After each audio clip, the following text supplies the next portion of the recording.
Salve, salve pessoal! Tudo bem com vocês? Sejam todos bem-vindos ao programa Aprenda a Passar na Prova da OAB com o professor Marlon, onde você vai sair daqui aprendendo formas e maneiras de como passar na segunda fase do exame da OAB em Direito Penal, aprendendo mais em menor tempo. Me chamo Marlon Beraldo e o nosso episódio de hoje é justamente atitudes que fizeram total diferença na minha vida para conseguir pegar a carteirinha da OAB de maneira mais rápida.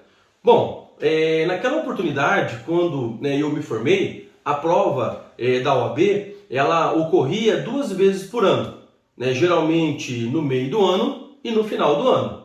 E só podia fazer a prova naquela oportunidade após a colação de grau. Uma vez que você colava grau, estava autorizado a prestar a prova da OAB. Então eu sabia que diante disso eu teria pouco tempo para estudar. Até porque eu me lembro que mais ou menos eu fiz a colação de grau no mês de abril e a prova da OAB estava acontecendo no mês de junho. Então se você fizer uma análise, eram basicamente 2 meses para você conseguir fazer a prova e diante daquele momento que nós tínhamos colado o grau. E obviamente era um tempo escasso, um tempo muito curto para que a gente conseguisse estudar de maneira adequada. Então, em razão dessas circunstâncias, eu precisava concentrar os meus estudos. Eu precisava, naquela oportunidade, saber o que exatamente estudar. Diante disso, eu comecei a entender a sistemática da prova da OAB.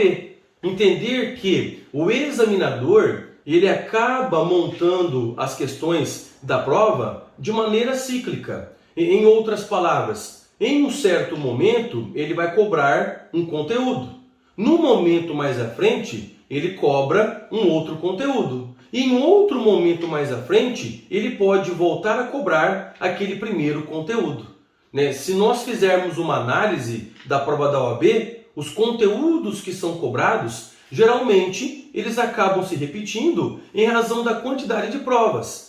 É óbvio que a OAB ela pode inovar com questões, mas aquilo que você precisa estudar é algo que já está delimitado. Então, diante disso, institutos primordiais, sejam do direito material, sejam do direito processual, esses institutos eles acabam se repetindo. E imagine o exemplo do direito material: excludentes de ilicitude, legítima defesa, estado de necessidade, exercício regular de direito, estrito cumprimento do dever legal. Essas excludentes, volta e meia, são cobradas na prova da OAB. Em outras palavras, não tem como você prestar uma prova de segunda fase em direito penal sem ter estudado as excludentes. E a maneira pela qual o examinador vai questionar já são situações que em exames anteriores acabaram sendo ali questionados. Por isso que uma das formas de você compreender como o examinador ele gosta de questionar é você resolvendo provas passadas do exame da OAB.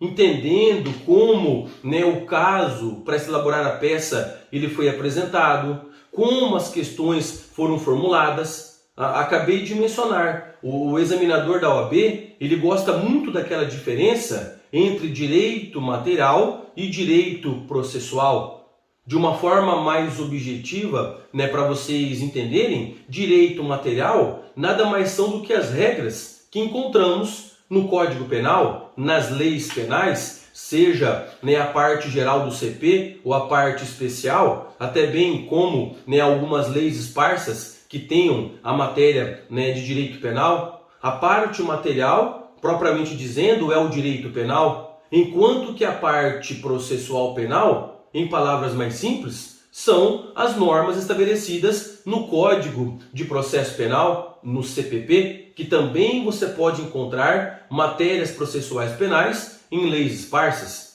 Vamos aqui dar um exemplo. A Lei de Drogas, a Lei 11.343 de 2006, ao mesmo tempo, ela pode reportar questões de direito material, por exemplo, a análise dos crimes que encontramos lá na lei de drogas, crime de tráfico de drogas, associação para o tráfico, até mesmo, né, aquela questão, né, do uso de drogas, o artigo 28, que, né, existe a polêmica, né, do artigo 28 ser ou não uma conduta criminosa. Até o momento ele é tido como uma conduta criminosa, né, porém com a finalidade de despenalização, que muito embora a pessoa cometa, não vai receber uma pena privativa de liberdade, a despenalização da pena privativa de liberdade, e quiçá mais, né, algum tempo o Supremo Tribunal Federal julgar se esse artigo 28 continua sendo, né, ou não uma figura típica. E também na lei de drogas nós encontramos regras processuais.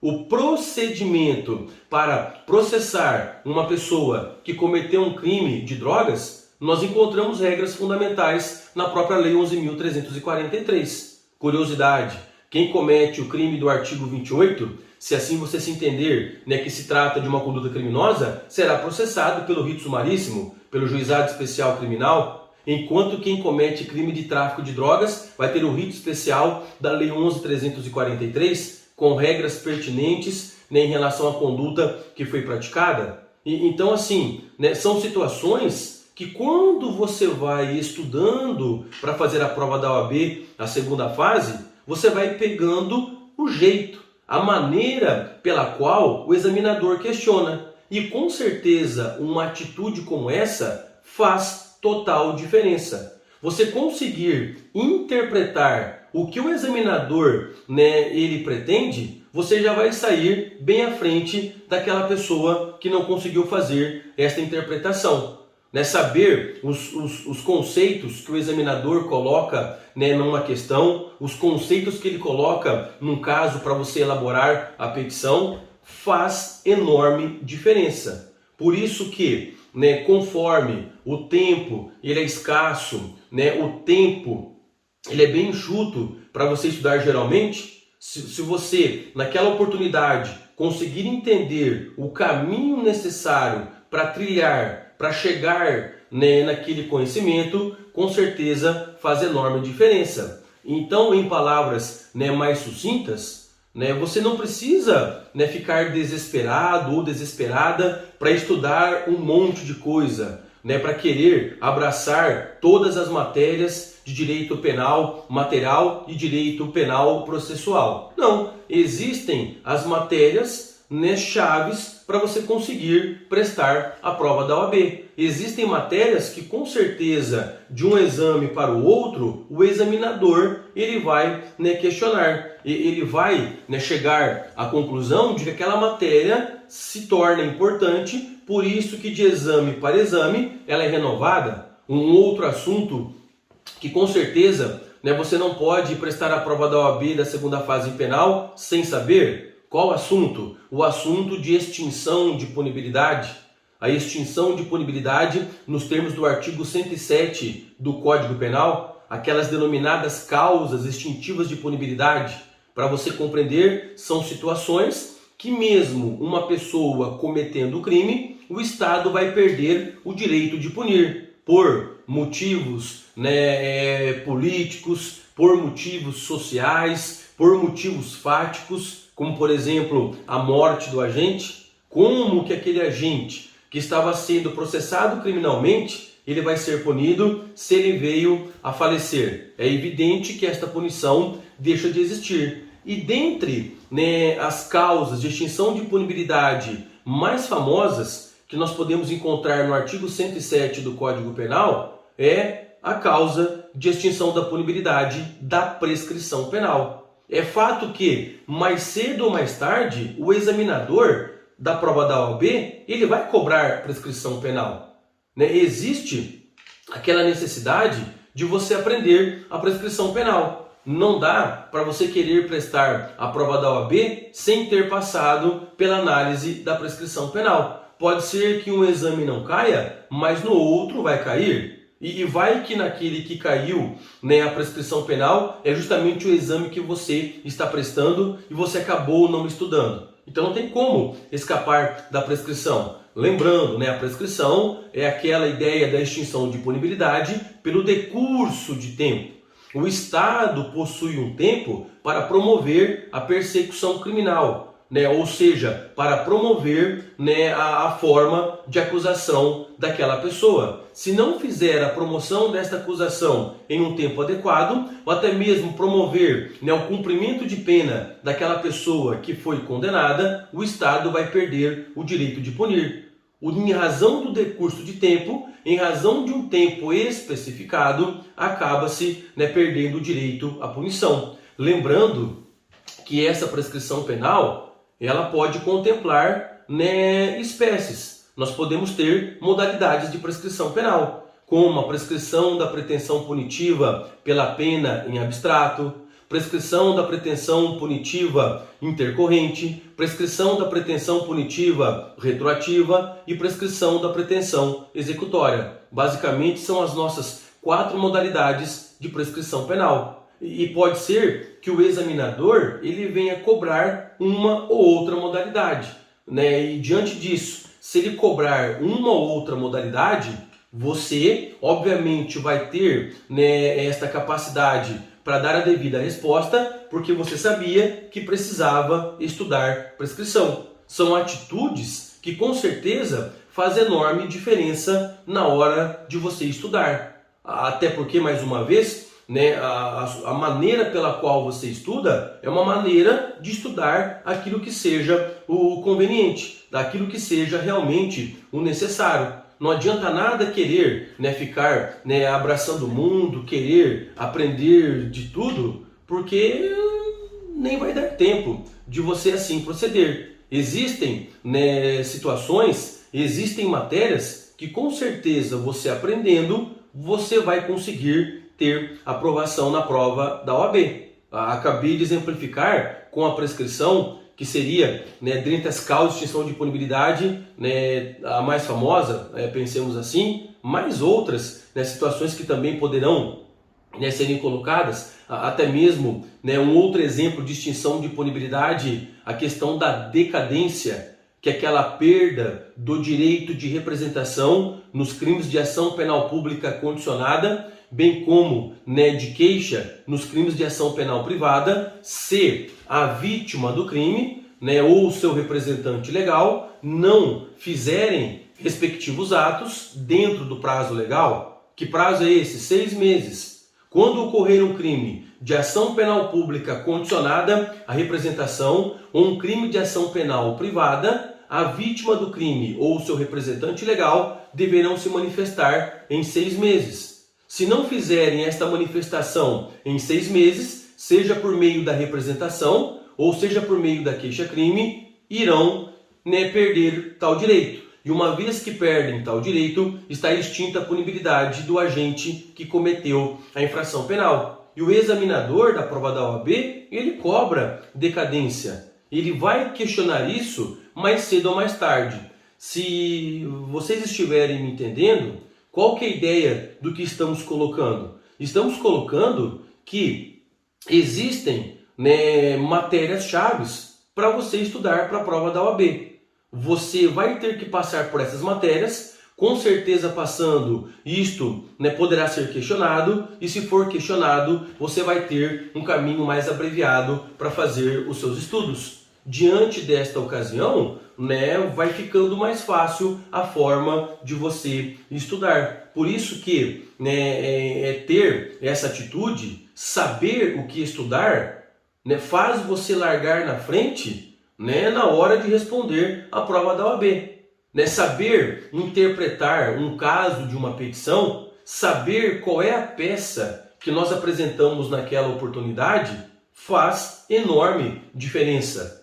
Né, saber quando se trata, né, de uma resposta à acusação, quando se trata de alegações finais, quando é o caso para fazer, né, recurso de apelação, quando é o caso para fazer recurso em sentido estrito, quando eu devo me preocupar com relaxamento de prisão, quando eu devo me preocupar com uma liberdade provisória.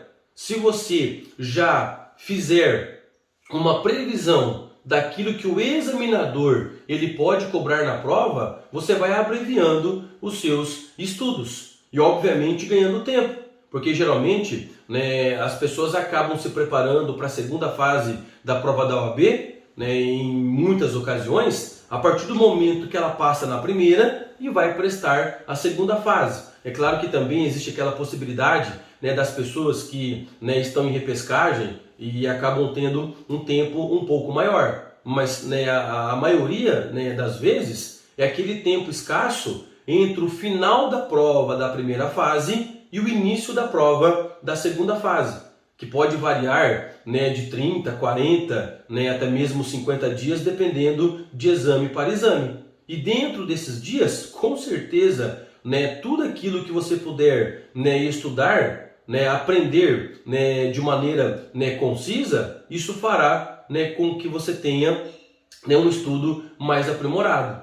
Por isso que, né, essa atitude de saber estudar, de saber aquilo que seja extremamente necessário para a prova, fará diferença. Né, uma outra atitude, né, que nós podemos aqui colocar para vocês é de que você não pode ir para a prova da segunda fase sem antes ter aprendido a consultar, né, o código que você vai utilizar na prova. Né, o código, o VAD, enfim, né, a terminologia que você achar mais conveniente. Né, se você, para a segunda fase, você pode levar legislação, né, o seu código, o seu VAD, com certeza antes você precisa ter consultado, saber localizar, né, uma lei, saber localizar, né, um crime na parte especial do Código Penal, saber encontrar onde estão os principais institutos da parte geral, né, do Código Penal, né, saber encontrar, né, as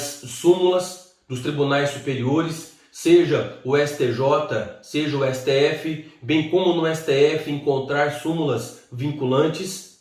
Com certeza, aquela análise inicial, né, da sua legislação, aquela análise, né, no primeiro momento, né, da sua consulta ao código, faz enorme diferença. Porque imagine, em nenhum momento antes da prova, da segunda fase, você consultou o código. Sequer você sabe, né, onde se encontra, né, o Código Penal, o Código de Processo Penal, uma lei especial. Aí você vai deixar para fazer isso na hora da prova. Né? Você vai consultar o código na hora da prova. Com certeza você vai perder um enorme tempo para localizar, né, um artigo, localizar uma lei no código que você está fazendo consulta. Por isso a importância de fazer consulta anterior. É autorizado pelo edital, né, da prova da OAB que você faça, né, as marcações, né, no seu código, utilizando o post-it, enfim, a maneira que você achar mais conveniente. Claro que essa marcação não pode conter expressões, né, não pode conter qualquer remissão que induza, né, uma cola. Isso é evidente. O edital, ele veda esta possibilidade, inclusive sob pena do seu código, né, ser, né, barrado a utilização. Mas agora fazer uma marcação, colocar um post-it de uma cor, né, fazer um grifo, né, no código, colocar, né, uma remissão de artigo, de um artigo para o outro, até mesmo os próprios códigos de uma forma geral, logo abaixo da redação do artigo ele faz, né, uma remissão a outro artigo, uma súmula até mesmo, você grifar aquilo, destacar aquilo,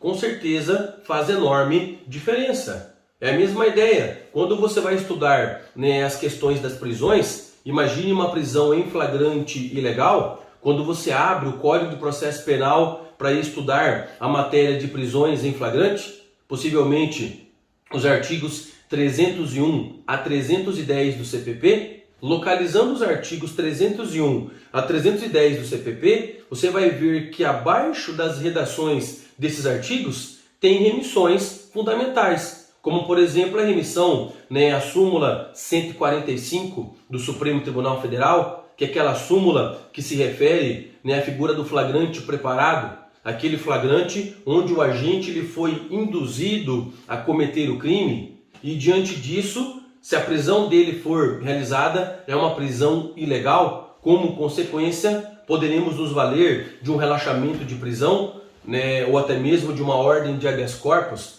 É óbvio que, né, vai depender daquilo que a questão estiver, né, indagando, mas de qualquer maneira você vai ter uma remissão a uma súmula. Por isso a necessidade de consultar, ou em outras ocasiões, você pegue, por exemplo, né, o Código Penal, o artigo 129 do CP, o caput, lesão corporal de natureza leve, é evidente que se você fizer uma pesquisa lá no Código Penal, no artigo 129, a maioria, das editoras fará uma remissão ao artigo 88 da Lei 9.099.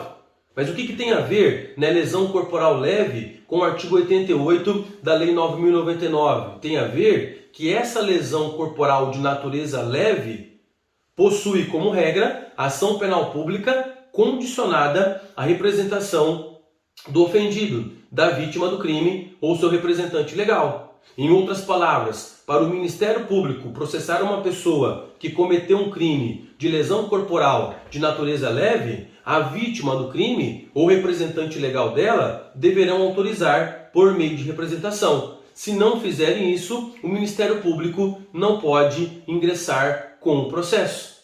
E onde você encontra isso? Na própria remissão, lá do artigo 129, que remete para a lei especial de 9.099, que é a nossa lei do juizado especial, regulamentando o rito sumaríssimo. Você vai ter uma lei especial tendo referência a um crime do Código Penal. Então não teria como deixar de consultar isso antes. Com certeza, estudando o código que você vai levar para a prova, o VAD que você vai consultar, sabendo localizar essas regras, sabendo onde encontrar as mesmas, fará enorme diferença. Essa atitude de saber localizar a legislação, de saber localizar eventuais súmulas, bem como aquilo que seja pertinente, faz você ganhar muito tempo na prova da segunda fase.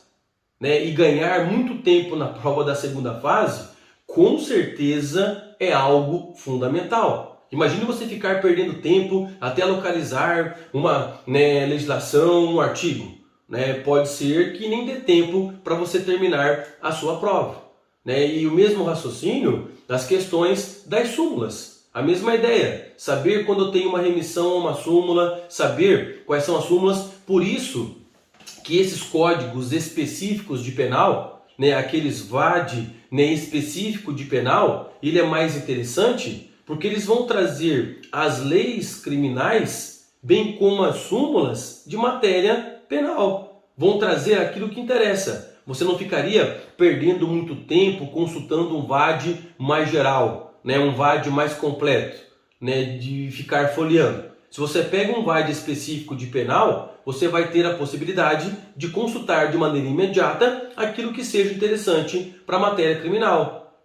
As súmulas penais, as leis criminais, você já vai diretamente a essa consulta. Então, com certeza, mais uma vez, saber essa atitude de consultar a legislação, o seu VAD, bem como as súmulas que constam desse código que você vai levar para a prova, com certeza faz enorme diferença. E também, pessoal, uma outra atitude que eu considero fundamental nesse caso é o comprometimento. Sem o comprometimento, fica dificílimo você passar na prova da segunda fase. Para você conseguir a aprovação na segunda fase, o comprometimento faz enorme diferença. O que é o comprometimento? O comprometimento é você abrir mão de algumas coisas agora para você conseguir fazer essas coisas mais à frente. Você tem que ter essa mentalidade. Não dá para você querer estudar para a prova da OAB e ao mesmo tempo querer levar a vida de uma maneira que você não tenha o seu tempo adequado para estudar. Não dá. Ou se faz uma coisa ou faz outra. Então, num primeiro momento, você vai abrir mão de algumas coisas. Quem sabe, sei lá, uma saída com os amigos, até mesmo uma viagem, não sei. Obviamente, ninguém aqui está falando que não se deve fazer isso. É claro que também estudo em demasia não é legal. Mas você vai entender que no momento que você se encontra, você precisa se dedicar. Você precisa ter comprometimento. E o comprometimento faz toda a diferença. Em outras palavras, se você se propôs naquele dia, por exemplo, naquele horário, a estudar um assunto, você precisa estudar aquele assunto naquele dia e horário. Não adianta nada querer ficar postergando para depois à frente você não conseguir, né, estudar. Né? Você dar uma desculpa para você mesmo que não vai ser, né, possibilitado o seu estudo. Então, com certeza, este comprometimento, esta força de vontade, essa atitude de querer realmente, né, conseguir passar na prova da OAB faz enorme diferença. Né? As pessoas, né, que acabam tendo êxito naquilo que se propõe, com certeza possuem uma história para contar. Possivelmente você me assistindo agora tem uma história de superação. Todos nós aqui temos uma história de superação. Ou você pense, né, que o professor não teve história de superação. O professor teve história de superação. Né? Eu posso dizer para você, né, que eu nunca me esqueço, né, da frase do meu pai, né, onde uma vez, né, ele me disse, né, no tempo que eu era mais novo, enfim, né, quando estava começando, né, a minha vida. Ele falou o seguinte para mim: olha, é vencer ou vencer. Naquela oportunidade, e eu descobri que, né, não tinha outra alternativa se não estudar, se não correr atrás, se não ir, né, fazer com que minha vida, né, tomasse um rumo, né, diferente, né, para que eu conseguisse no amanhã talvez estar aqui e passando, né, esta informação, né, para vocês nesse momento. E todos nós, mais uma vez, temos uma história de superação. Com certeza você tem a sua, né, quem sabe aquela dificuldade até mesmo para estudar, aquela dificuldade de anos, né, de formado e agora resolve, né, prestar a prova da OAB, né, pode ter certeza, tá? Que você tem toda a capacidade, você tem, né, todo o poder para conseguir, né, a sua aprovação. Uma vez que o comprometimento ele faz a diferença nos seus estudos. Nada cai do céu, né, de uma forma geral. Pode ser que talvez uma ou outra pessoa foi beneficiada, né, caindo do céu, mas para a maioria das pessoas existe um esforço por trás de tudo isso. E esse esforço, pessoal, pode ter certeza, no amanhã ele vai ser recompensado. Imagine você no amanhã como advogado, advogada, você conseguindo, né, atuar na vida profissional, né, você conseguindo, né, ter, né, a sua renda por conta da advocacia, conseguindo atuar, né, na advocacia de uma maneira que você se satisfaça, né, com a sua vida profissional. Né, com certeza, no momento agora, nós damos, né, passos, né, menores, para quem sabe mais à frente dar passos maiores. E uma vez que você entende, uma vez que você consegue compreender essas atitudes para você, né, conseguir, né, chegar mais próximo ou próxima à aprovação na prova da OAB, você vai caminhando, você vai trilhando esse caminho, né, para conseguir a aprovação. Mais uma vez, se comprometer é algo que deve, né, estar todos os dias na sua mente. Olha, eu vou me comprometer a aprender prescrição penal. Eu vou me comprometer a aprender prisões. Eu vou me comprometer a aprender excludentes de licitude. Eu vou me comprometer a aprender erro de tipo, erro de proibição, né, os mais variados assuntos que a prova da OAB pode cobrar. Se você se compromete de pouquinho em pouquinho, daqui a pouco o seu comprometimento ele é tamanho que você está preparado ou preparada para passar na prova da OAB. Né? E isso é algo fundamental.